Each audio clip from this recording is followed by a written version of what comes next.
Hello ಗೆಳೆಯರೆ, ಲಾ excellence IAS ಪ್ರಸ್ತುತಪಡಿಸುತ್ತಿರುವ May 14ರ ಕನ್ನಡದಲ್ಲಿ the Hindu ಸುದ್ದಿ ವಿಶ್ಲೇಷಣೆಗೆ ತಮಗೆಲ್ಲರಿಗೂ ಸ್ವಾಗತ. ಸುದ್ದಿ ವಿಶ್ಲೇಷಣೆಗೂ ಮುನ್ನ ಒಂದು ಪ್ರಕಟಣೆ ಇದೆ. ಲಾ ಎಕ್ಸಲೆನ್ಸ್ ಐಎಎಸ್ ವತಿಯಿಂದ 2021ನೇ ಬ್ಯಾಚ್ನ ಪ್ರಿಲಿಮ್ಸ್ ಕಮ್ ಮೇನ್ಸ್ನ ಆನ್ಲೈನ್ ಲೈವ್ ಜನರಲ್ ಸ್ಟಡೀಸ್ ಕ್ಲಾಸಸ್ನ ಅಡ್ಮಿಷನ್ ಸ್ಟಾರ್ಟ್ ಆಗಿದೆ. ಆಸಕ್ತರು ಹೆಚ್ಚಿನ ಮಾಹಿತಿಗಾಗಿ ಈ ಕೆಳಗೆ ನೀಡಿರ್ತಕ್ಕಂಥ ನಂಬರ್ಸ್ಗಳನ್ನು ಕಾಂಟ್ಯಾಕ್ಟ್ ಮಾಡಬಹುದು. ಮುಂದಿನ ದಿನಗಳಲ್ಲಿ ನಮ್ಮ ಆಫ್ಲೈನ್ ಕ್ಲಾಸ್ ರೂಮ್ಗಳಲ್ಲಿ ಕ್ಲಾಸಸ್ ಶುರುವಾದಂಥ ಸಂದರ್ಭದಲ್ಲಿ ನೀವು ಅಂದರೆ ಆನ್ಲೈನ್ ಕ್ಲಾಸಸ್ಗೆ ಯಾರು ಜಾಯಿನ್ ಆಗಿರ್ತೀರಾ ನೀವುಗಳು ಕೂಡ ಅದನ್ನು ಆಕ್ಸೆಸ್ ಮಾಡಬಹುದಾಗುತ್ತೆ. ಹೆಚ್ಚಿನ ಮಾಹಿತಿಗಾಗಿ ಈ ನಂಬರನ್ನು ಕಾಂಟ್ಯಾಕ್ಟ್ ಮಾಡಿ. ಇಂದಿನ ಟಾರ್ಗೆಟೆಡ್ ನ್ಯೂಸ್ ಅನಾಲಿಸಿಸ್ ಅಡಿಯಲ್ಲಿನ ಆರ್ಟಿಕಲ್ಸ್ಗಳನ್ನು ನೋಡೋಣ. ಮೊದಲ ಆರ್ಟಿಕಲ್ನಲ್ಲಿ vocal about local but no snub to globalisation ಅನ್ನೋದಾಗಿದೆ. ಈ ಆರ್ಟಿಕಲ್ನಲ್ಲಿ ಮೊನ್ನೆ ಮಂಗಳವಾರದ ದಿನ ಮೋದಿಯವರ ಭಾಷಣದ ತಿರುಳು ಏನಿತ್ತು ಅನ್ನೋದನ್ನ ನಾವು ಇಲ್ಲಿ ಗಮನಿಸಬಹುದಾಗುತ್ತೆ. ಎರಡನೇ ಆರ್ಟಿಕಲ್ನಲ್ಲಿ request for FB user data by India up 28% ಅನ್ನೋದಾಗಿದೆ. ಇಲ್ಲಿ US based social media network ಒಂದು ರಿಪೋರ್ಟ್ ಅನ್ನು ತಂದಿದ್ದು, ಈ ರಿಪೋರ್ಟ್ನಲ್ಲಿ ಭಾರತದವರು FB ಅಂದರೆ ಫೇಸ್ಬುಕ್ನವರ ಬಳಿ ಫೇಸ್ಬುಕ್ಕಿನ ಬಳಕೆದಾರರ ಡೇಟಾವನ್ನು ಕೇಳ್ತಿರುವಂಥ ಸನ್ನಿವೇಶಗಳು ಹೆಚ್ಚಾಗ್ತಾ ಇರೋದನ್ನು ಗಮನಿಸಬಹುದಾಗುತ್ತೆ.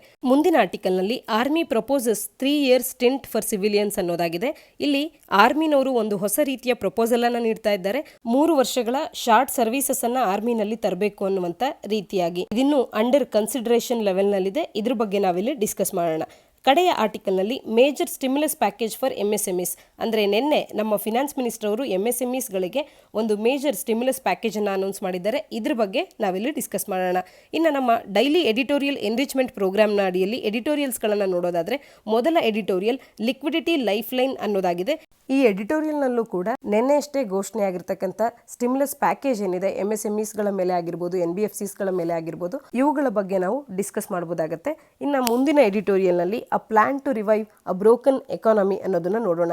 ಇಲ್ಲಿ ನಮ್ಮ ಎಕಾನಮಿ ಅನ್ನುವಂಥದ್ದು COVID-19 ಈ ಗಂಭೀರ ಸ್ಥಿತಿಗೆ ಒಳಗಾಗಿ ಎಕಾನಮಿ ಬಹಳನೇ ಹದಗೆಟ್ಟಿದೆ.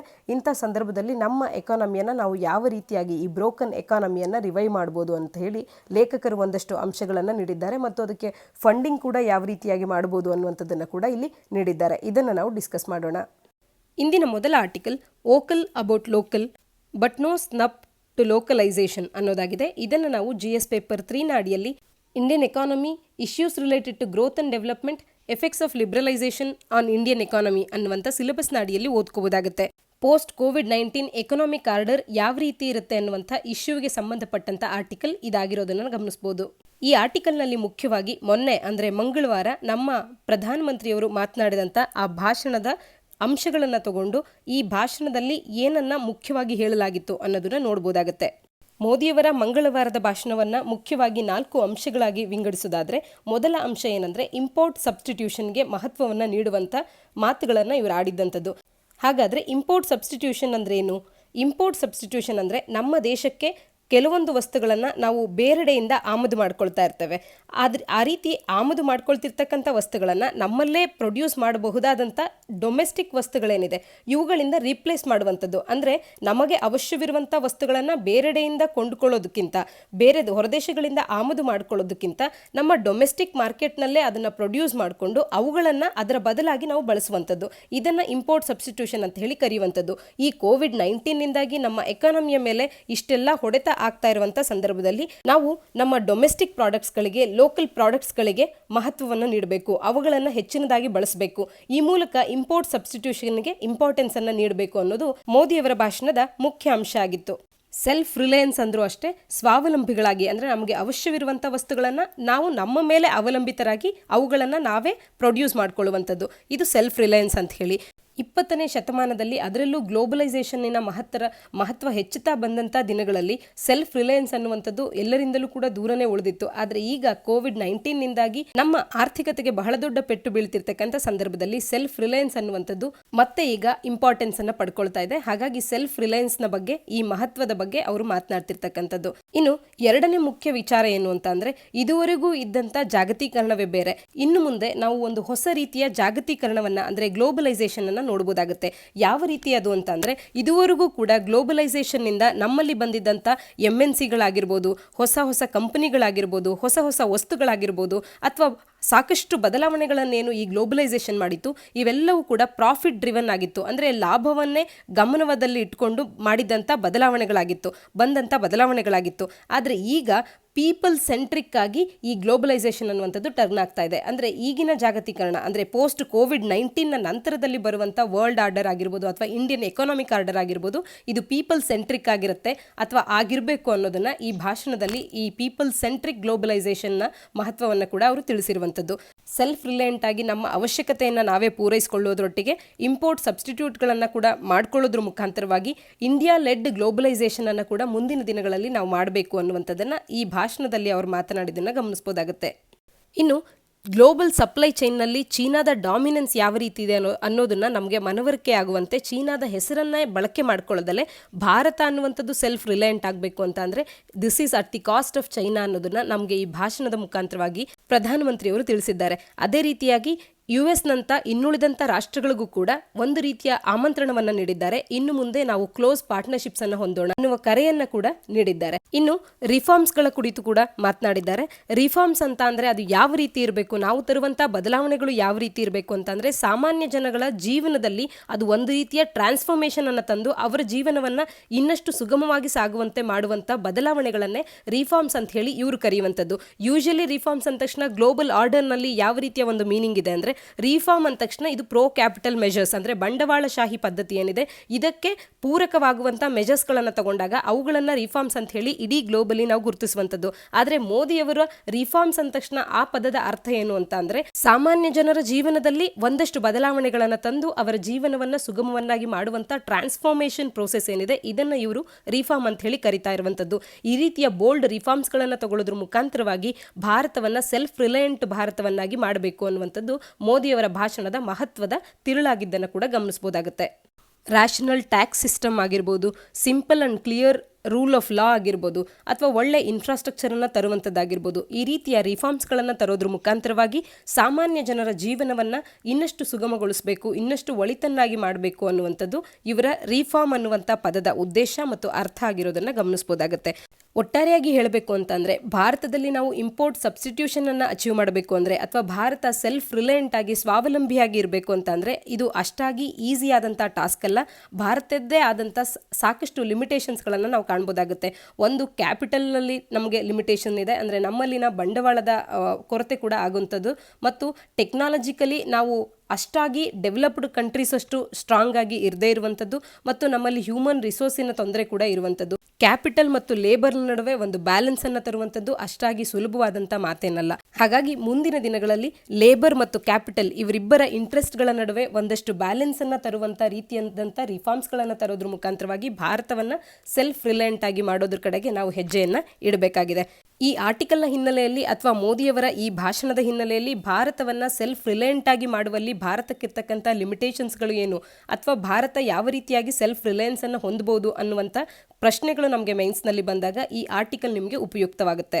ಮುಂದಿನ article request for FB user data by India up 28% ಅನ್ನೋದಾಗಿದೆ. ಇದನ್ನು ನಾವು GS ಪೇಪರ್ 2 ನಾಡಿಯಲ್ಲಿ Indian polity and governance issues related to transparency and accountability ಅನ್ನುವಂಥ ಸಿಲೆಬಸ್ ನಾಡಿಯಲ್ಲಿ, ಹಾಗೆ GS ಪೇಪರ್ 3 ನಾಡಿಯಲ್ಲಿ challenges to internal security through communication networks, role of media and social networking sites in internal security challenges, basics of cyber security ಅನ್ನುವಂಥ syllabus ನಾಡಿಯಲ್ಲಿ ಓದ್ಕೋಬೋದಾಗುತ್ತೆ.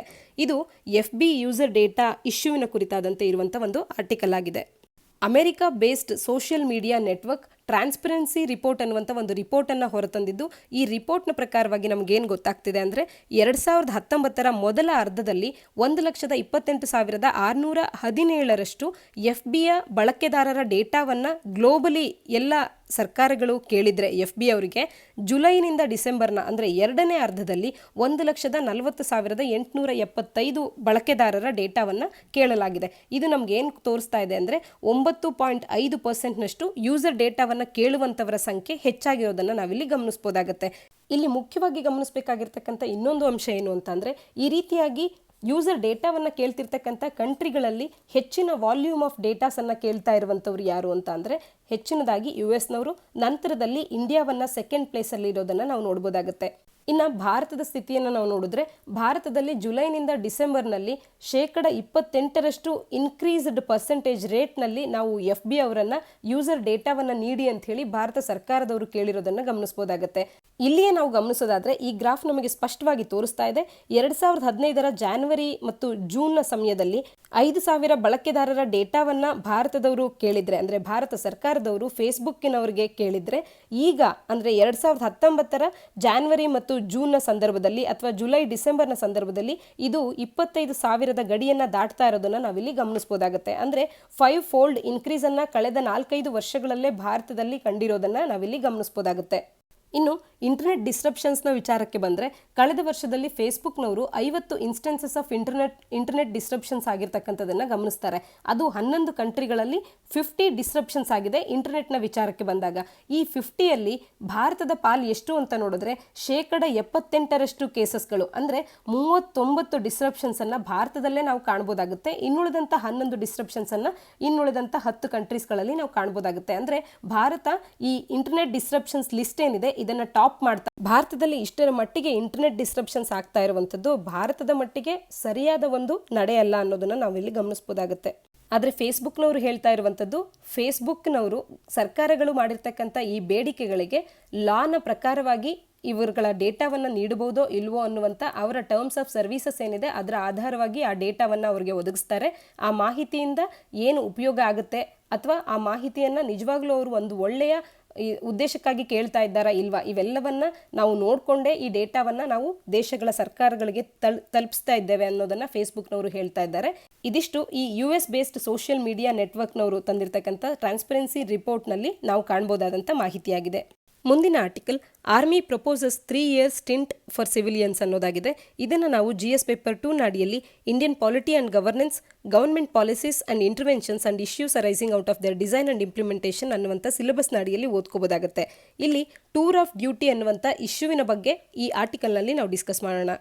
Army ಅವರು ಒಂದು ಹೊಸ proposal ಅನ್ನು ತಂದಿದ್ದಾರೆ. ಅದೇನು ಅಂದ್ರೆ ನಾಗರಿಕರನ್ನ 3 ವರ್ಷದ ಅವಧಿಯವರೆಗೂ ಕೆಲಸಕ್ಕೆ ತಗೊಳ್ಳುವಂತ ಒಂದು ಪ್ರಪೋಸಲ್ ಅನ್ನ ಅವ್ರು ತರ್ತಾ ಇದ್ದಾರೆ. ಇದರ ಮುಖಾಂತರವಾಗಿ ಫಿನಾನ್ಷಿಯಲ್ ಬರ್ಡನ್ ಅನ್ನ ಕಡಿಮೆ ಮಾಡಬಹುದು ಅನ್ನುವಂಥದ್ದು ಒಂದು ಉದ್ದೇಶ. ಅಂದ್ರೆ ಈಗ ನಾವೇನು ಮಿಲಿಟರಿಗೆ ಅಂತ ಹೇಳಿ ಹಣವನ್ನ ಬಜೆಟ್ ನಲ್ಲಿ ವ್ಯಯ ಮಾಡ್ತಿದ್ದೇವೆ, ಈ ಹಣದ 60% ಪಾಲನ್ನ ಈ ಮಿಲಿಟರಿಯಲ್ಲಿರ್ತಕ್ಕಂಥವರ ಸಂಬಳವನ್ನು ನೀಡೋದಕ್ಕೆ ಅಥವಾ ಅವರ ಪೆನ್ಷನ್ ಫಂಡ್ಸ್ಗಳನ್ನು ನೀಡೋದಕ್ಕೆ, ಗ್ರ್ಯಾಟ್ಯೂಟಿಗೆ, ಈ ರೀತಿಯಾದಂಥ ಖರ್ಚುಗಳಿಗೆ ಅಂತ ಹೇಳಿ ವ್ಯಯ ಮಾಡಲಾಗ್ತಾ ಇದೆ. ಹಾಗಾಗಿ ಡಿಫೆನ್ಸನ್ನು ನಾವು ಮಾಡರ್ನೈಸ್ ಮಾಡೋದಕ್ಕೆ ಕೂಡ ಇದು ಕಷ್ಟ ಆಗ್ತಾ ಇದೆ. ಯಾಕೆಂದರೆ ಫ್ರೀ ಫಂಡ್ಸ್ ಅನ್ನುವಂಥದ್ದು ಮಾಡರ್ನೈಸೇಷನ್ಗೆ ದೊರಕದೇ ಇರೋದ್ರಿಂದ.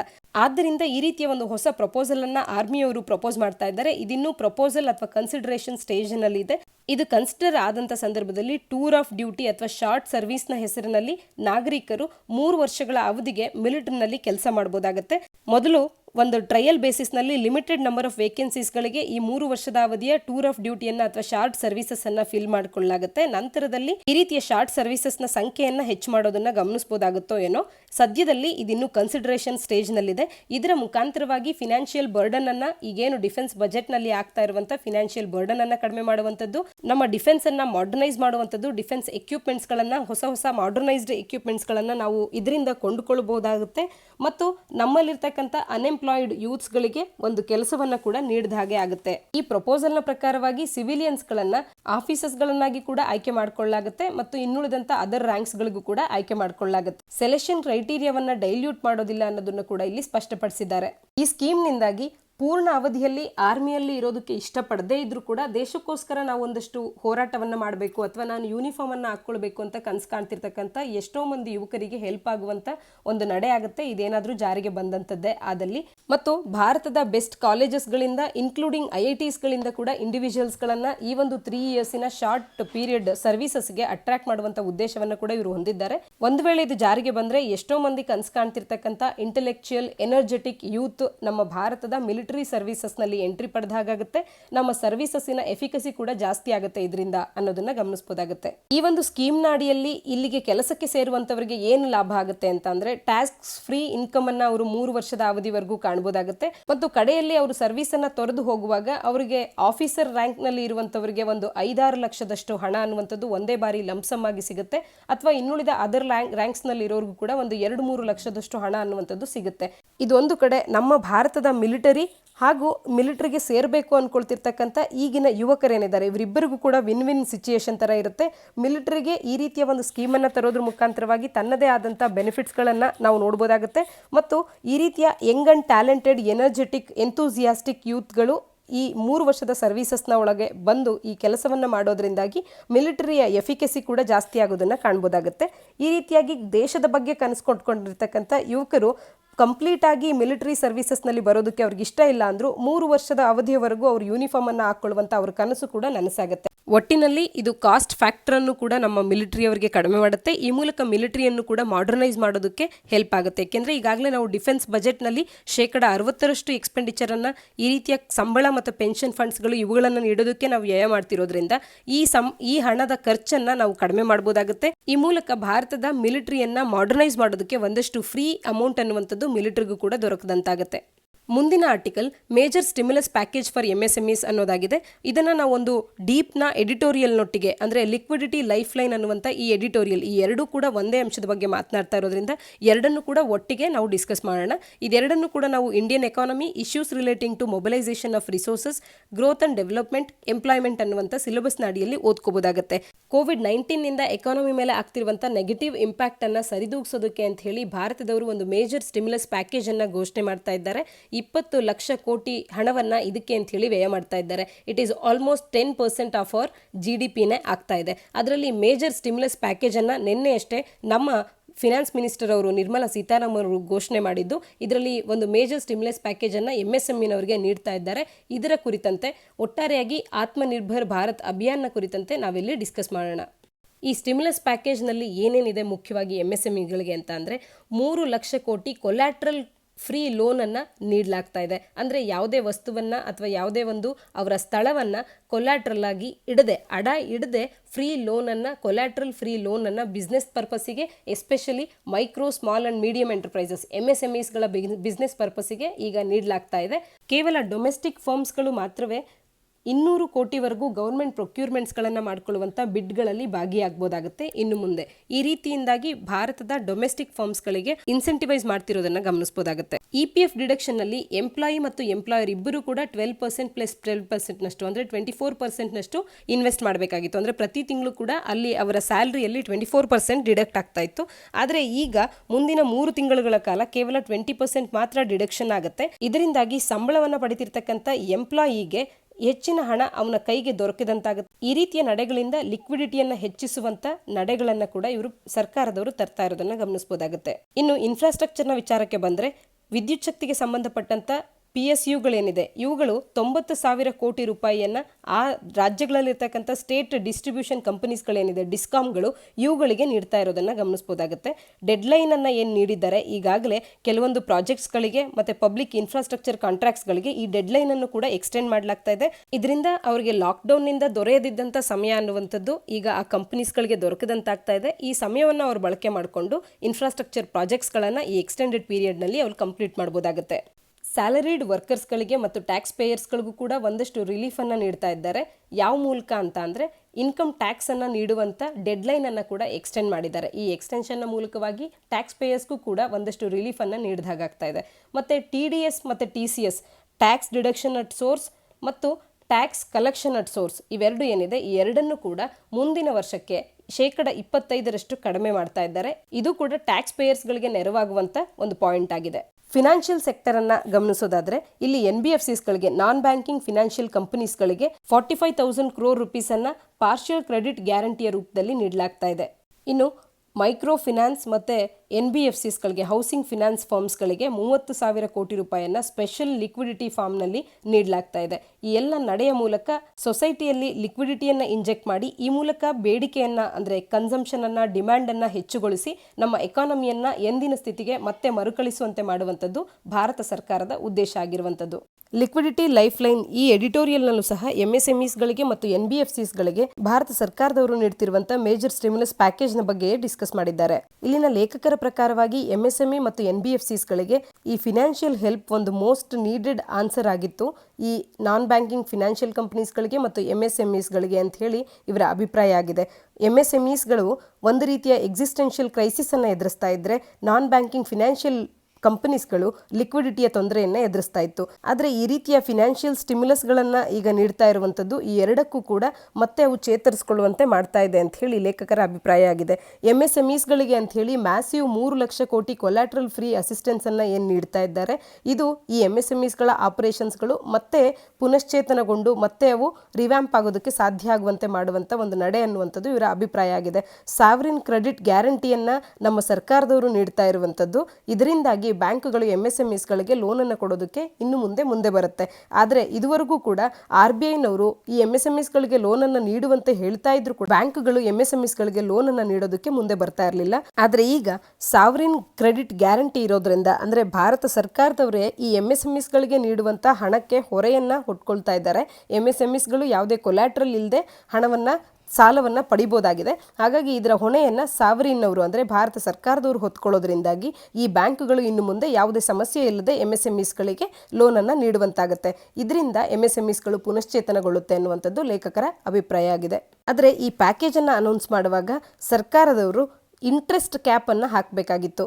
ಇಂಟ್ರೆಸ್ಟ್ ಕ್ಯಾಪ್ ಅನ್ನ ಹಾಕಿಲ್ಲದೆ ಇರೋದ್ರಿಂದ ಆಯಾ ಬ್ಯಾಂಕ್ಗಳು ತಮಗೆ ಮನ ಬಂದಂತೆ ಇಂಟ್ರೆಸ್ಟ್ ಅನ್ನ ಹಾಕುವಂತ ಪರಿಸ್ಥಿತಿ ಬರಬಹುದು. ಹಾಗಾಗಿ ಇಂಟ್ರೆಸ್ಟ್ ಕ್ಯಾಪ್ ಅನ್ನುವಂಥದ್ದು ಇದ್ದಿದ್ರೆ ಆ ರೀತಿಯ ತೊಂದರೆಗಳನ್ನ MSMEsಗಳು ಎದುರಿಸಬೇಕಾಗಿ ಬರ್ತಾ ಇರಲಿಲ್ಲ ಅನ್ನುವಂಥದ್ದು ಲೇಖಕರ ಅಭಿಪ್ರಾಯ ಆಗಿದೆ. ಮತ್ತು ಈ ಸ್ಕೀಮ್ ಅನ್ನ ಈ ವರ್ಷದ ಈ ಫಿನಾನ್ಷಿಯಲ್ ಇಯರ್ನ ಕಡೆಯವರೆಗೂ ಕೂಡ ಎಕ್ಸ್ಟೆಂಡ್ ಮಾಡಬಹುದಾಗಿತ್ತು. ಆದರೆ ಈಗ ಕೇವಲ ಅಕ್ಟೋಬರ್ವರೆಗೂ ಮಾತ್ರವೇ ನೀಡಲಾಗಿದೆ. ಇದನ್ನ ಇಲ್ಲಿವರೆಗೂ ಈ ಫಿನಾನ್ಷಿಯಲ್ ಇಯರಿನ ಕೊನೆಯವರೆಗೂ ಎಕ್ಸ್ಟೆಂಡ್ ಮಾಡಿದಿದ್ರೆ ಇನ್ನಷ್ಟು ಪ್ರೋಗ್ರೆಸ್ ಅನ್ನ ಕಾಣಬಹುದಿತ್ತು ಅನ್ನುವಂಥದ್ದು ಲೇಖಕರ ಅಭಿಪ್ರಾಯ. ಇನ್ನು ನಾನ್ ಬ್ಯಾಂಕಿಂಗ್ ಫಿನಾನ್ಷಿಯಲ್ ಕಂಪನೀಸ್ಗಳಿಗೆ, ಹೌಸಿಂಗ್ ಫಿನಾನ್ಸ್ ಫರ್ಮ್ಸ್ಗಳಿಗೆ, ಮೈಕ್ರೋ ಫಿನಾನ್ಸ್ ಎಂಟಿಟೀಸ್ಗಳಿಗೆ ಇವೆಲ್ಲವಕ್ಕೂ ಕೂಡ ಲಿಕ್ವಿಡಿಟಿಯ ತೊಂದರೆ ಏನಾಗ್ತಿತ್ತು, ಇದುವರೆಗೂ ಕೂಡ ಲಿಕ್ವಿಡಿಟಿ ಕ್ರೈಸಿಸ್ ಅನ್ನ ಏನು ಫೇಸ್ ಮಾಡ್ತಿತ್ತು, ಈ ಕ್ರೈಸಿಸ್ ಇಂದ ಇವುಗಳು ಹೊರಬರಲಿ ಅಂತ ಹೇಳಿ 30,000 ಕೋಟಿ ರೂಪಾಯಿಯನ್ನ NBFCsಗಳಿಗೆ ಸಾಲ ನೀಡಲಿ ಅಂತ ಹೇಳಿ ನೀಡ್ತಾ ಇರುವಂತದ್ದು. ಮತ್ತು ಈ ಸಾಲದ ಫುಲ್ ಡೆಪ್ಟ್ ಪೇಪರ್ನ ಹೊಣೆಯನ್ನ ಸರ್ಕಾರವೇ ಗ್ಯಾರಂಟೀಡ್ ಆಗಿ ಹೊತ್ಕೊಳ್ತಾ ಇರುವಂತದ್ದು. ಈ ಒಂದು ನಡೆಯಿಂದಾಗಿ ಮತ್ತು ಪಾರ್ಷಿಯಲ್ ಕ್ರೆಡಿಟ್ ಗ್ಯಾರಂಟಿ ಸ್ಕೀಮ್ನ ಅಡಿಯಲ್ಲಿ 45,000 ಕೋಟಿ ರೂಪಾಯಿಯನ್ನ NBFCsಗಳಿಗೆ ನೀಡ್ತಾ ಇರುವಂಥದ್ದು. ಈ ಎರಡು ಮೆಷರ್ಸ್ಗಳ ಮುಖಾಂತರವಾಗಿ ಈಗಾಗಲೇ ಏನು ಕ್ರೆಡಿಟ್ ಮಾರ್ಕೆಟ್ನಲ್ಲಿ ಈ NBFCsಗಳಿಗೆ ಕ್ರೆಡಿಟ್ ಅನ್ನ ನೀಡದೇ ಇರುವಂತೆ ಕಾನ್ಫಿಡೆನ್ಸ್ ಅನ್ನ ಕಳ್ಕೊಂಡಿತ್ತು ಬ್ಯಾಂಕ್ಗಳು. ಆ ಕಾನ್ಫಿಡೆನ್ಸ್ ಅನ್ನ ಮತ್ತೆ ಕ್ರೆಡಿಟ್ ಮಾರ್ಕೆಟ್ನಲ್ಲಿ ಹುಟ್ಟು ಹಾಕಿದೆ ಸರ್ಕಾರ. ಹಣವನ್ನ ಸಾಲ ನೀಡ್ತಿರುವಂತವ್ರಿಗೆ ಮತ್ತು ಸಾಲವನ್ನ ಪಡಿತಿರೋ ಇಬ್ಬರಿಗೂ ಕೂಡ ಸರ್ಕಾರದವರು ಈ ಇಬ್ಬರ ಬೆನ್ನೆಲುಬಾಗಿ ನಿಲ್ತೇವೆ ಅನ್ನುವಂಥದ್ದನ್ನ ಈ ನಡೆಯ ಮೂಲಕ ತೋರಿಸಿರೋದ್ರಿಂದಾಗಿ ಇನ್ನು ಮುಂದೆ NBFCsಗಳಿಗೂ ಕೂಡ ರಿವೈವ್ ಆಗುವ ಮಾರ್ಗ ದೊರಕಿದಂತಾಗಿದೆ. ಪವರ್ ಸೆಕ್ಟರ್ನಲ್ಲೂ ಕೂಡ ಲಿಕ್ವಿಡಿಟಿ ಇಶ್ಯೂ ಅನ್ನ ಅಡ್ರೆಸ್ ಮಾಡಿದ್ದಾರೆ. ಪವರ್ ಡಿಸ್ಟ್ರಿಬ್ಯೂಷನ್ ಕಂಪನೀಸ್ಗಳಿಗೆ, ಡಿಸ್ಕಾಮ್ಗಳಿಗೆ 90,000 ಕೋಟಿ ರೂಪಾಯಿಯ ಲಿಕ್ವಿಡಿಟಿಯನ್ನ ಇನ್ಫ್ಯೂಸ್ ಮಾಡೋದ್ರ ಮುಖಾಂತರವಾಗಿ. ಮುಂದಿನ editorial a plan to revive a broken economy ಅನ್ನೋದಾಗಿದೆ. ಇದನ್ನು ನಾವು GS ಪೇಪರ್ 3 ಅಡಿಯಲ್ಲಿ Indian economy, issues related to mobilisation of resources, growth and development, employment ಅನ್ನುವಂಥ ಸಿಲೆಬಸ್ನ ಅಡಿಯಲ್ಲಿ ಓದ್ಕೋಬೋದಾಗುತ್ತೆ. ಇದು COVID-19 ಲಾಕ್ಡೌನ್ಗೆ ಸಂಬಂಧಪಟ್ಟಂತ ಇಶ್ಯೂವಿನ ಅಡಿಯಲ್ಲಿ ಬರುವಂಥ ಟಾಪಿಕ್ ಆಗಿದೆ. ಇಲ್ಲಿ ನಾವು ವೇರಿಯಸ್ ಫಿಸಿಕಲ್ ಮೆಷರ್ಸ್ ಸರ್ಕಾರದವರು ಏನನ್ನು ತಗೊಂಡಿದ್ದಾರೆ ಈ ಬ್ರೋಕನ್ ಎಕಾನಮಿಯನ್ನ ರಿವೈವ್ ಮಾಡಲಿಕ್ಕೆ ಅನ್ನೋದನ್ನ ನೋಡ್ಬೋದಾಗುತ್ತೆ. ಭಾರತದಲ್ಲಿ ಈಗಾಗಲೇ ಲಾಕ್ಡೌನ್ 4.0 ಘೋಷಣೆ ಮಾಡಿದ್ದು 20 ಲಕ್ಷ ಕೋಟಿ ರೂಪಾಯಿಯ ಎಕನಾಮಿಕ್ ಸ್ಟಿಮ್ಯುಲಸ್ ಪ್ಯಾಕೇಜ್ ಅನ್ನು ಕೂಡ ಘೋಷಣೆ ಮಾಡಲಾಗಿದೆ. ನಮಗೆ ಇದು ನೋಡೋದಕ್ಕೇನೋ ಭಾರತದವರು 10% ಆಫ್ GDPಯನ್ನ ಎಕನಾಮಿಕ್ ಸ್ಟಿಮ್ಯುಲಸ್ ಆಗಿ ನೀಡ್ತಾ ಇದ್ದಾರೆ, 20 ಲಕ್ಷ ಕೋಟಿ ರೂಪಾಯಿಯನ್ನ ಎಕನಾಮಿಕ್ ಸ್ಟಿಮ್ಯುಲಸ್ ಪ್ಯಾಕೇಜ್ ಆಗಿ ನೀಡ್ತಾ ಇದ್ದಾರೆ ಅಂತ ಹೇಳಿ ಕಾಣಿಸುತ್ತೆ. ಆದರೆ 20 ಲಕ್ಷ ಕೋಟಿ ರೂಪಾಯಿಯಲ್ಲಿ ಈಗಾಗಲೇ ಈ ಹಿಂದೆ ಈ ಒಂದು 20 ಲಕ್ಷ ಕೋಟಿ ರೂಪಾಯಿಯ ಅನೌನ್ಸ್ಮೆಂಟಿಗೂ ಮುಂಚೆಯೇ ಈಗಾಗಲೇ 6 ಲಕ್ಷ ಕೋಟಿ ರೂಪಾಯಿಯನ್ನ ನಾವು ಖರ್ಚು ಮಾಡಿದ್ದೇವೆ ಎಕನಾಮಿಕ್ ಸ್ಟಿಮ್ಯುಲಸ್ ಪ್ಯಾಕೇಜ್ನ ಅಡಿಯಲ್ಲಿ ಇದು ಕವರ್ ಆಗಿದೆ ಅಂತ ಹೇಳಿ ಹೇಳ್ತಾ ಇದ್ದಾರೆ. ಇನ್ನುಳಿದಂಥ 14 ಲಕ್ಷ ಕೋಟಿ ರೂಪಾಯಿಯಲ್ಲಿ ನಿನ್ನೆ 6 ಲಕ್ಷ ಕೋಟಿ ರೂಪಾಯಿಯ ಬಗ್ಗೆ ಒಂದು ಎಕನಾಮಿಕ್ ಸ್ಟಿಮ್ಯುಲಸ್ ಪ್ಯಾಕೇಜ್ ಅನ್ನ ಅದರಲ್ಲೂ ಕೂಡ ಮೇಜರ್ ಆಗಿ MSMEsಗಳನ್ನ ರಿವೈವ್ ಮಾಡೋದಕ್ಕೆ ಅಂತ ಹೇಳಿ ಮೇಜರ್ ಪ್ಯಾಕೇಜ್ ಅನ್ನ ನಿನ್ನೆಯಷ್ಟೇ ಘೋಷಣೆ ಮಾಡಿರೋದನ್ನ ಕೂಡ ಕಾಣಬಹುದಾಗುತ್ತೆ. ಇನ್ನುಳಿದ 8 ಲಕ್ಷ ಕೋಟಿ ರೂಪಾಯಿಗೆ ಕುರಿತಂತೆ ಮಾಹಿತಿಯನ್ನ ಮುಂದಿನ ದಿನಗಳಲ್ಲಿ ಕೂಡ ನಾವು ನೋಡಬಹುದಾಗುತ್ತೆ. ಆದ್ರೆ ಈ ಎಡಿಟೋರಿಯಲ್ನ ಲೇಖಕರು ಒಂದು ದೂರನ್ನ ನೀಡ್ತಾ ಇದ್ದಾರೆ. ಸರ್ಕಾರದವರೇನೋ 20 ಲಕ್ಷ ಕೋಟಿ ರೂಪಾಯಿಯನ್ನ ಇನ್ವೆಸ್ಟ್ ಮಾಡ್ತಿದ್ದೇವೆ, ಎಕನಾಮಿಕ್ ಸ್ಟಿಮ್ಯುಲಸ್ ಆಗಿ ನೀಡ್ತಾ ಇದ್ದೇವೆ ಅಂತ ಹೇಳ್ತಾ ಇದ್ದಾರೆ. ಆದರೆ ಇದರಲ್ಲಿ ನಿಜವಾಗ್ಲೂ ನೋಡೋದಾದ್ರೆ ಅಡಿಷನಲ್ ಪಬ್ಲಿಕ್ ಫಂಡಿಂಗ್ ಅನ್ನ ನಮ್ಮ ಸರ್ಕಾರದವರು ಮಾಡ್ತಾ ಇಲ್ಲ. ಆದರೆ ಇದು ನಮಗೆ ಅರ್ಜೆಂಟ್ಲಿ ರಿಕ್ವೈರ್ಮೆಂಟ್ ಇರುವಂತ ಒಂದು ಅಂಶ ಆಗಿದೆ. ಅಡಿಷನಲ್ ಆಗಿ ನಮಗೆ ಪಬ್ಲಿಕ್ ಸ್ಪೆಂಡಿಂಗ್ ಅನ್ನುವಂಥದ್ದು ಆಗಬೇಕಾಗಿದೆ. ಈ ಮೂಲಕ ನಮ್ಮ ಎಕಾನಮಿ ಮುಂದಿನ ದಿನಗಳಲ್ಲಿ ಕ್ಷೀಣಿಸದಂತೆ ನಾವು ನೋಡ್ಕೊಳ್ಬಹುದಾಗುತ್ತೆ. ಅದಕ್ಕೆ ಈ ಎಡಿಟೋರಿಯಲ್ನ ಲೇಖಕರು ಈಗ ಸದ್ಯದಲ್ಲಿ ಭಾರತ ಸರ್ಕಾರದವರು ಇಮಿಡಿಯೇಟ್ ಆಗಿ ಮಾಡಬೇಕಾದಂಥ ಕೆಲಸಗಳೇನು ನಮ್ಮ ಎಕಾನಮಿಯನ್ನು ರಿವೈವ್ ಮಾಡಲಿಕ್ಕೆ ಮತ್ತು ಜನರ ಜೀವನವನ್ನು ಸಪೋರ್ಟ್ ಮಾಡೋಕ್ಕೆ, ಜನಜೀವನವನ್ನು ಸಪೋರ್ಟ್ ಮಾಡಲಿಕ್ಕೆ ಅಂತ ಹೇಳಿ 4 ಅಂಶಗಳನ್ನು ನೀಡಿದ್ದಾರೆ. ಅವು ಯಾವುವು ಅಂದರೆ, ಮೊದಲನೇದಾಗಿ ಫ್ರೀ ಫುಡ್ಡನ್ನು ಎಲ್ಲರಿಗೂ ಕೂಡ ಪ್ರೊವೈಡ್ ಮಾಡುವಂಥದ್ದು ಮತ್ತು ಕ್ಯಾಶ್ ಟ್ರಾನ್ಸ್ಫರನ್ನು ಈಗಾಗಲೇ ಯಾರು ಇನ್ಕಮ್ ಲೆಸ್ ಅಂತ ಇದ್ದಾರೆ ಅಂಥವರಿಗೆ ತಲುಪಿಸುವಂಥದ್ದು. ಫ್ರೀ ಫುಡ್ಡನ್ನು ಪ್ರತಿ ಹೌಸ್ ಹೋಲ್ಡ್ನಲ್ಲಿ ಬರುವಂಥ ಎಲ್ಲರಿಗೂ ಕೂಡ ಪ್ರೊವೈಡ್ ಮಾಡುವಂಥದ್ದು. ಅಂದರೆ ಪ್ರತಿ ತಿಂಗಳಿಗೆ ಒಬ್ಬನಿಗೆ 10 kg ಧಾನ್ಯಗಳು ಸಿಗುವಂತೆ ಫ್ರೀ ಫುಡ್ಡನ್ನು ಅವರಿಗೆ ನೀಡುವಂಥದ್ದು 6 ತಿಂಗಳವರೆಗೂ ನೀಡಬೇಕು ಅನ್ನುವಂಥದ್ದು ಈ ಲೇಖಕರ ಅಭಿಪ್ರಾಯ ಆಗಿದೆ. ಮತ್ತು ಯಾರಿಗೆಲ್ಲ ಇನ್ಕಮ್ ಇಲ್ಲದೆ ಒದ್ದಾಡ್ತಾ ಇದ್ದಾರೆ ಅಂಥವರಿಗೆ 7,000 ರೂಪಾಯಿಯನ್ನು 3 ತಿಂಗಳ ಅವಧಿಗೆ ಆ ಫ್ಯಾಮಿಲೀಸ್ಗಳಿಗೆ ನೀಡಬೇಕು ಅನ್ನುವಂಥದ್ದು ಕೂಡ ಲೇಖಕರ ಅಭಿಪ್ರಾಯ ಆಗಿದೆ. ಮತ್ತು ಈಗೇನು ಕ್ಯಾಶ್ ಮತ್ತು ಫ್ರೀ ಫುಡ್ಡನ್ನು ನಾವು ನೀಡ್ತೇವೆ, ಕೇಂದ್ರ ಸರ್ಕಾರದವರು ಈ ಹೊಣೆಯನ್ನು ಹೊತ್ಕೊಳ್ಳದೆ ರಾಜ್ಯ ಸರ್ಕಾರಗಳಿಗೆ ಈ ಜವಾಬ್ದಾರಿಯನ್ನು ಟ್ರಾನ್ಸ್ಫರ್ ಮಾಡಬೇಕು. ಅಂದರೆ ಈ ಫುಡ್ ಮತ್ತು ಕ್ಯಾಶನ್ನು ನೀಡುವಂಥ ಜವಾಬ್ದಾರಿಯನ್ನು ಕೇಂದ್ರ ಸರ್ಕಾರವು ರಾಜ್ಯ ಸರ್ಕಾರಗಳಿಗೆ ನೀಡಿದಾಗ ರಾಜ್ಯ ಸರ್ಕಾರವು ಆ ಕೆಲಸವನ್ನು ಸರಿಯಾಗಿ ಮಾಡೋದಕ್ಕೆ ಸಾಧ್ಯ. ಮತ್ತು GST ಕಾಂಪನ್ಸೇಷನ್ನ ವಿಚಾರವಾಗಿ ಕೂಡ ಔಟ್ಸ್ಟ್ಯಾಂಡಿಂಗ್ ಆಗಿ ಈಗೇನು ಡ್ಯೂ ಇದೆ ಆ ಅಮೌಂಟನ್ನು ಕೂಡ ಟ್ರಾನ್ಸ್ಫರ್ ಮಾಡಬೇಕಾಗುತ್ತೆ ಆದಷ್ಟು ಶೀಘ್ರದಲ್ಲಿ. ಫುಡ್ ಗ್ರೈನ್ಸನ್ನು ನೀಡುವಂಥದ್ದು ಅಥವಾ ಕ್ಯಾಶ್ ಟ್ರಾನ್ಸ್ಫರನ್ನು ಮಾಡುವಂಥದ್ದು ಈಸಿಯಾಗಿ ಮಾಡ್ಬೋದಾದಂಥ ಕೆಲಸ ಅಂತ ಹೇಳಿ ಲೇಖಕರ ಅಭಿಪ್ರಾಯ ಆಗಿದೆ. ಯಾಕೆ ಅಂದರೆ ಈಗಾಗಲೇ ನಮ್ಮ FCIನ ಬಳಿ 77 ಮಿಲಿಯನ್ ಟನ್ಸ್ನಷ್ಟು ಪ್ಲೆಂಟಿಫುಲ್ ಆಗಿ ಫುಡ್ ಸಪ್ಲೈ ಅಥವಾ ಫುಡ್ ಗ್ರೈನ್ಸ್ ಅನ್ನುವಂಥದ್ದು ಇರೋದನ್ನು ಕಾಣಬಹುದಾಗುತ್ತೆ. ಮತ್ತು ರಾಬಿ ಪ್ರೊಕ್ಯೂರ್ಮೆಂಟ್ನಲ್ಲೂ ಕೂಡ 40 ಮಿಲಿಯನ್ ಟನ್ನಷ್ಟು ಸಂಗ್ರಹಣೆ ಆಗ್ಬೋದು ಅನ್ನುವಂಥ ಒಂದು ಕ್ಯಾಲ್ಕುಲೇಷನ್ ಕೂಡ ಇದೆ. ಹಾಗಾಗಿ ಆಹಾರ ಧಾನ್ಯಗಳನ್ನು ತಲುಪಿಸುವಂಥದ್ದು ಒಂದು ದೊಡ್ಡ ಸಮಸ್ಯೆ ಏನಲ್ಲ ಭಾರತ ಸರ್ಕಾರಕ್ಕೆ ಅನ್ನುವಂಥದ್ದು ಲೇಖಕರ ಅಭಿಪ್ರಾಯ ಆಗಿರುವಂಥದ್ದು. ಮತ್ತು ಜನಗಳ ಕೈಗೆ ಕ್ಯಾಶ್ ಟ್ರಾನ್ಸ್ಫರ್ ಅನ್ನು ಮಾಡೋದ್ರ ಮುಖಾಂತರವಾಗಿ, ಹಣವನ್ನು ನೀಡೋದ್ರ ಮುಖಾಂತರವಾಗಿ ಮಾತ್ರವೇ ನಾವು ಮತ್ತೊಮ್ಮೆ ನಮ್ಮಲ್ಲಿ ಡಿಮ್ಯಾಂಡ್ ಅನ್ನು ಹುಟ್ಟುವಂತೆ ಮಾಡೋದಕ್ಕಾಗೋದು, ಕನ್ಸಂಪ್ಷನ್ ಹೆಚ್ಚಾಗುವಂತೆ ಮಾಡೋದಕ್ಕೆ ಸಾಧ್ಯ ಆಗೋದು.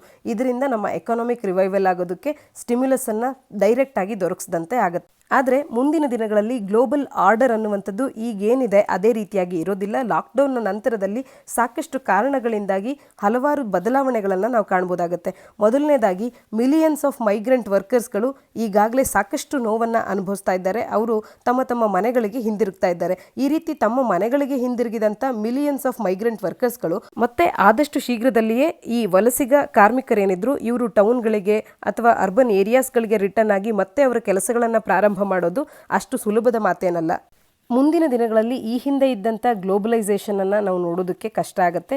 ಒಂದು ನ್ಯೂ ಫಾರ್ಮ್ ಆಫ್ ಗ್ಲೋಬಲೈಸೇಷನನ್ನೇ ನಾವು ನೋಡಬೇಕಾಗತ್ತೆ. ಒಂದು new wave of self Reliance ಅನ್ನುವಂಥದ್ದು ಎಲ್ಲ ಕಂಟ್ರೀಸ್ಗಳಲ್ಲೂ ಕೂಡ ನಾವು ಕಾಣ್ಬೋದಾಗುತ್ತೆ.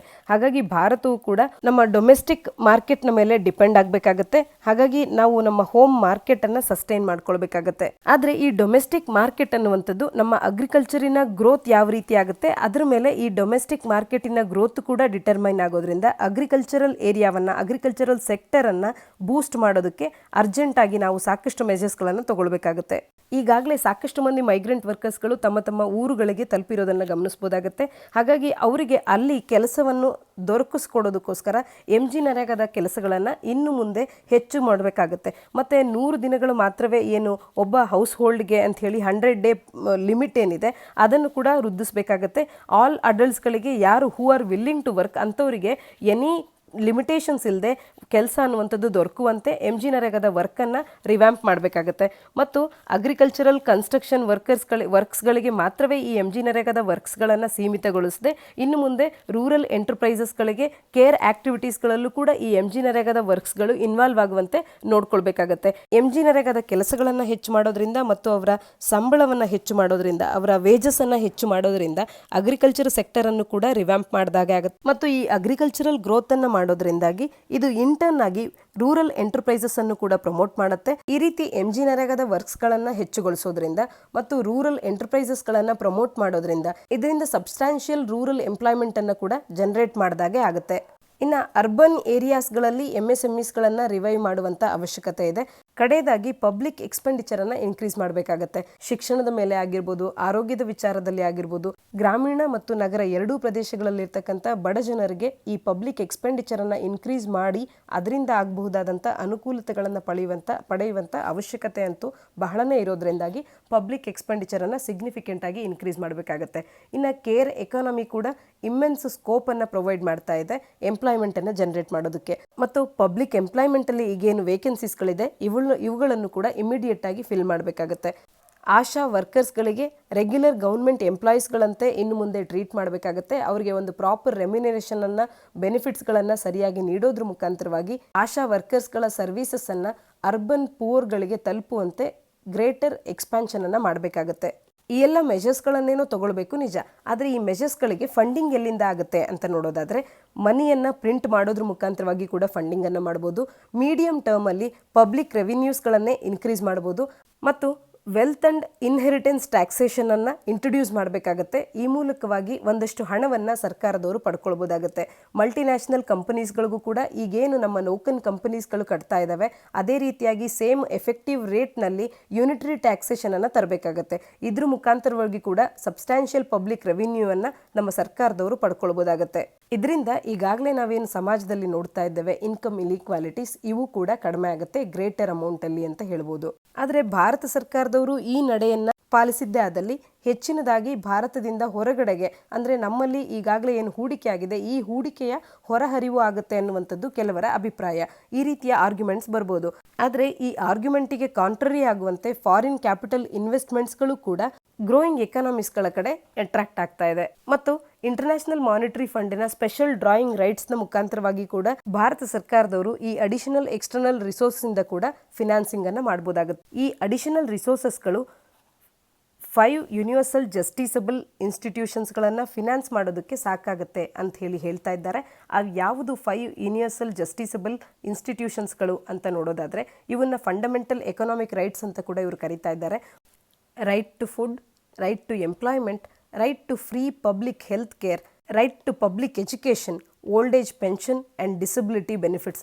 ಈ ಎಲ್ಲ ರೈಟ್ಸ್ಗಳನ್ನು ಈ ಅಡಿಷನಲ್ ರಿಸೋರ್ಸಸ್ಗಳ ಮುಖಾಂತರವಾಗಿ ನಾವು ತಲುಪಿಸ್ಬೋದು ಅನ್ನುವಂಥದ್ದು ಲೇಖಕರ ಆಶಯ ಆಗಿರುವಂಥದ್ದು. ಅತಿಯಾದ ನಿರ್ಗತಿಕರಾದಂಥ ನಾಗರಿಕರಿಗೂ ಕೂಡ ಲೈಫ್ ಆಫ್ ಡಿಗ್ನಿಟಿಯನ್ನು ಎನ್ಶ್ಯೂರ್ ಮಾಡುವಂಥ ರೀತಿಯಲ್ಲಿ ನಮ್ಮ ಈ ಬ್ರೋಕನ್ ಎಕಾನಮಿಯನ್ನು ನಾವು ರೀಬಿಲ್ಟ್ ಮಾಡಬೇಕಾಗತ್ತೆ ಅನ್ನುವಂಥದ್ದು ಈ ಲೇಖಕರ ಈ ಲೇಖನದ ಆಶಯ ಆಗಿರುವಂಥದ್ದು. ಇಂದಿನ ಪ್ರಾಕ್ಟೀಸ್ ಪ್ರಶ್ನೆಗಳು ಈ ರೀತಿ ಇದೆ. ಮೊದಲ ಪ್ರಶ್ನೆಯಲ್ಲಿ tour of duty mentioned in the news can be explained as ಅಂತ ಕೇಳ್ತಾ ಇದ್ದಾರೆ. ಇದೊಂದು ಸುಲಭವಾದ ಪ್ರಶ್ನೆಯಾಗಿದೆ. ಇದಕ್ಕೆ ಉತ್ತರವನ್ನು ಕಮೆಂಟ್ ಸೆಕ್ಷನಲ್ಲಿ ನೀಡಿ. ಎರಡನೇ ಪ್ರಶ್ನೆಯಲ್ಲಿ which of the following are announced by finance minister as part of 20 lakh crore stimulus package to fight ಕೋವಿಡ್-19 ಅನ್ನೋದಾಗಿದೆ. ನಿನ್ನೆಯಷ್ಟೇ ಈ ಸ್ಟಿಮ್ಯುಲಸ್ ಪ್ಯಾಕೇಜ್ ಅನೌನ್ಸ್ ಆಗಿದ್ದು ಇವತ್ತು ಮತ್ತೆ ಮುಂಬರುವಂಥ ಈ ವಾರದ ಮುಂದಿನ ದಿನದ ಆರ್ಟಿಕಲ್ಸ್ಗಳಲ್ಲೂ ಕೂಡ ನಾವು ಇದ್ರ ಬಗ್ಗೆ ನೋಡ್ತಾ ಹೋಗ್ತೇವೆ. ಇದಕ್ಕೂ ಕೂಡ ನೀವು ಉತ್ತರವನ್ನು ನೀಡೋದಕ್ಕೆ ಪ್ರಯತ್ನ ಮಾಡಿ. ಇದಿಷ್ಟು ಇಂದಿನ ಸುದ್ದಿ ವಿಶ್ಲೇಷಣೆಯಾಗಿದೆ. ನಾಳಿನ ಸುದ್ದಿ ವಿಶ್ಲೇಷಣೆಯೊಂದಿಗೆ ಮತ್ತೆ ಸಿಗೋಣ. ಧನ್ಯವಾದ.